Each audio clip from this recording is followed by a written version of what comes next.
یہ صاف اعلان کر دیا پوری دنیا کے لیے، دنیا میں ہر انسان کے لیے، نہ صرف تبلیغ والوں کے لیے، نہ صرف مسلمانوں کے لیے، بلکہ اللہ نے عام اعلان کر دیا ہے کہ جو اسلام کے علاوہ کوئی مذہب، اسلام کے علاوہ کوئی دین یا نبی کے طریقے سے ہٹا ہوا کوئی عمل لے کر آئے گا وہ اللہ کے یہاں قبول نہیں ہوگا۔ من یبتغی غیر الاسلام دینا فلن یقبل منہ۔ لوگ یہ سمجھتے ہیں کہ ہم جتنے اسلام پر چل رہے ہیں اتنا ہی قبول ہو جائے گا، نہیں ایسا نہیں۔ اللہ رب العزت کامل اسلام قبول کریں گے۔ میں رات حدیث آپ کو سنائی تھی کہ جو آدمی ایمان لائے نماز نہ پڑھے اس کا ایمان قبول نہیں ہے اللہ کے یہاں، جو ایمان لائے نماز پڑھے روزہ نہ رکھے اس کا ایمان نماز قبول نہیں اللہ کے یہاں، جو ایمان لائے نماز پڑھے روزہ رکھے زکات نہ دے اس کا ایمان نماز روزہ اللہ کے یہاں قبول نہیں ہے، جو ایمان لائے نماز پڑھے روزہ رکھے زکات دے حج نہ کرے اس کے بھی یہ سارا ایمان میرے قبول نہیں ہے۔ آپ دنیا کی زندگی میں دیکھتے ہیں کوئی آپ کو ناقص مال دے دے، کوئی آپ کسی آپ سے کوئی چیز خریدے اور وہ چیز ریجیکٹ ہو اور اس میں کوئی عیب ہو، آپ فوراً واپس کرتے ہیں نہیں جی ہمیں نہیں چاہیے، لا خوشامد کر لیں آپ کہ لے لو کہ نہیں لے سکتے، آپ کا ہمارے میں نہیں چاہیے، اس میں عیب ہے، یہ ٹوٹا ہوا ہے، ہم آپ سے چیز خرید رہے ہیں۔ اگر دکان میں رکھا ہوا مال بھی اگر فریش نہیں ہے تو آپ کہتے ہیں نہیں مجھے نہیں چاہیے، میں نہیں لوں گا۔ ہم اللہ کو دھوکہ دیں جزوی دین پر چل کر کہ یہ کر لیا یہ نہیں کیا تو کیا بات ہے؟ وجہ اس کی یہ ہے ہم ناقص اسلام سے اس لیے راضی ہیں کہ ہم اپنے اسلام کو کفر کے مقابلے میں لاتے ہیں، نماز کو فاسق کے مقابلے میں لاتے ہیں، ہم اپنے ایمان کو کافر کے مقابلے میں لاتے ہیں، اس لیے جتنا ایمان ہے کافی ہے، جتنی نماز ہے کافی ہے اور جتنا روزہ ہے کافی ہے، کیونکہ اور لوگ تو یہ بھی نہیں کر رہے، میں یہ تو کر رہا ہوں۔ کسی آدمی کے عمل کے قبول ہونے کے لیے یا کسی مسلمان کے اللہ کے یہاں ایمان کو قبول ہونے کے لیے یہ نہیں ہے کہ وہ اپنے بعد والوں کو پیچھے والوں کو دیکھے، بلکہ اس کے قبولیت کا سب سے بڑا معیار یہ ہے کہ آگے والوں کو دیکھے۔ اس لیے میں صاف بیان کرتا ہوں سب سے کہ مسلمان کے ایمان کا مقابلہ کافر سے نہیں ہے، مسلمان کے ایمان کا مقابلہ صحابہ سے۔ آمنو کما آمن الناس، ایسے ہمارا جو ایمان صحابہ لائے۔ مسلمان کی نماز کا مقابلہ محمد صلی اللہ علیہ وسلم کی نماز سے ہے۔ صلو کما رأیتمونی اصلی، ہر مسلمان کو حکم ہے کہ وہ نبی کے طریقے کے مطابق نماز ادا کرے۔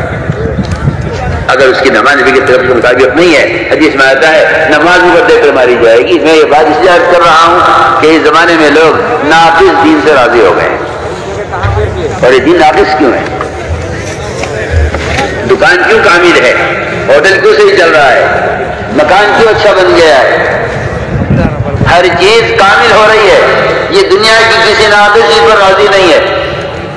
کپڑے بہت اچھے بنا لیے، شادی اچھی رہ چلی، وجہ اس کی یہ ہے کہ یہ دنیا کی محنت کر رہا ہے، اس لیے اس محنت میں ہر چیز کو کامل بنانا چاہتا ہے، دین کی محنت نہیں کر رہا ہے، اس لیے اس کو اس کی کوئی پرواہ نہیں کہ نماز میں نے اوپر دے کر ماری جا رہی ہے، یہ نماز لا کے قبول ہونے کے قابل پڑی ہے میں نے، اسے کوئی پرواہ نہیں ہے، کیونکہ جس لائن کی محنت نہیں ہوتی اس لائن کا یقین، اس لائن کی خیر، اس لائن کا شر، اس لائن کا نفع، اس لائن کا نقصان انسان جانتا نہیں ہے۔ آپ تاجر سے پوچھیں زمیندار کیسے ہوتا ہے، نہیں بتا سکتا۔ آپ زمیندار سے پوچھیں تجارت کیسے ہوتی ہے، نہیں بتا سکتا۔ آپ ڈاکٹر سے پوچھیں کہ کھیتی باڑی کیسے ہوتی ہے، نہیں بتا سکتا، اس کی لائن نہیں ہے۔ تو آپ یہ بات پر غور کریں، جو مسلمان دنیا کو مقصد بنا کر چل رہے ہیں انہیں دین کی کیسے خبر ہوگی؟ چھوٹی سی بات ہے نا، جب تاجر کو نہیں خبر زمیندار کیسے ہوتا ہے، زمیندار کو نہیں خبر ڈاکٹری کیسے ہوتی ہے، تو جو آدمی اس لائن میں محنت کرتا ہے وہ اس لائن کی خبر اور اس لائن کا طریقہ جانتا ہے، اس لائن کی منزلیں جانتا ہے، اس لائن کی تکلیفوں سے واقف ہوتا ہے۔ میں کہنا چاہتا ہوں کہ جب تک مسلمان اپنی محنت کے رخ کو نہیں بدلے گا، دنیا سے آخرت کی طرف، بازاروں سے مسجد کی طرف اور بے دینی سے دین کی طرف اپنا رخ نہیں بدلے گا، اس کو کچھ پتہ نہیں دین کیا ہے، اسلام کیا ہے۔ یہ تو بیچارہ قومیت یوں سمجھتا ہے کہ مسلمان ہونا کوئی قوم ہے، اسلام قومیت کا نام نہیں ہے۔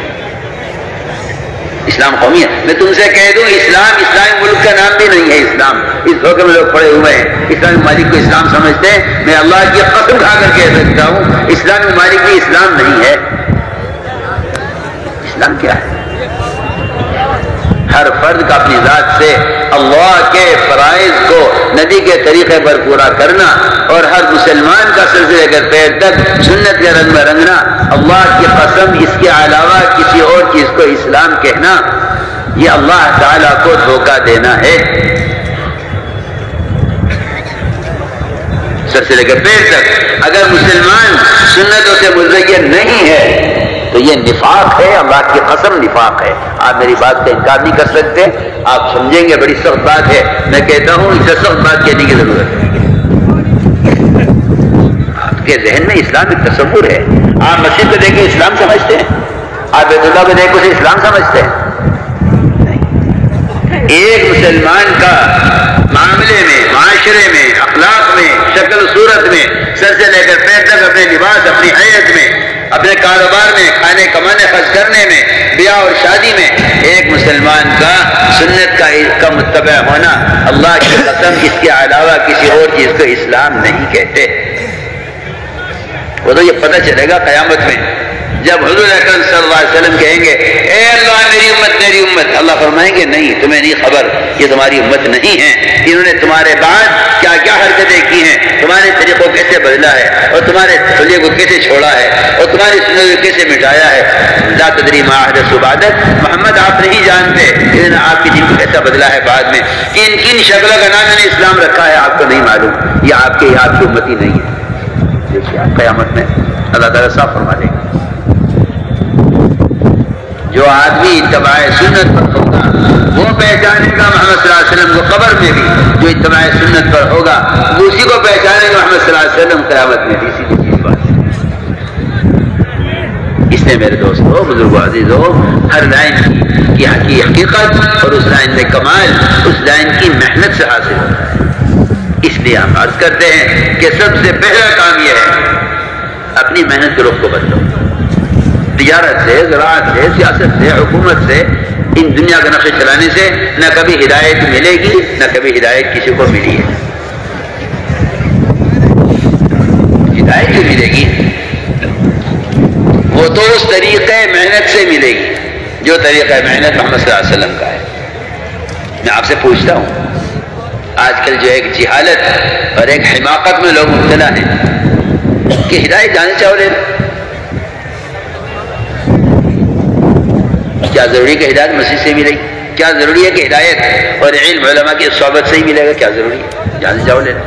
میں پوچھتا ہوں آپ سے، جوتا گٹھوانا ہو سنادی دکان پر، لوہار کی دکان پر، کسی گوشت والے کی دکان پر چلے جاؤ، آپ کے جوتا گٹ جائے گا؟